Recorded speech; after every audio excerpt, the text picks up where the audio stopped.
اعوذ باللہ من الشیطان الرجیم بسم اللہ الرحمن الرحیم۔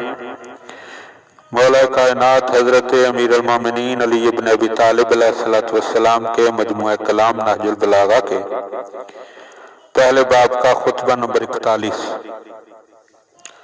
وفائے عہد اور سچائی دونوں کا ہمیشہ ہمیشہ کا ساتھ ہے، اور میرے علم میں اس سے بڑھ کر حفاظت کی اور کوئی سپر نہیں۔ جو شخص اپنی بازگشت کی حقیقت جان لیتا ہے وہ کبھی غداری نہیں کرتا، مگر ہمارا زمانہ ایسا ہے کہ جس میں اکثر لوگوں نے عذر و غدر و فریب کو عقل و فراست سمجھ لیا ہے، اور جاہلوں نے ان کی چالوں کو حسن تدبیر سے منسوب کر دیا ہے۔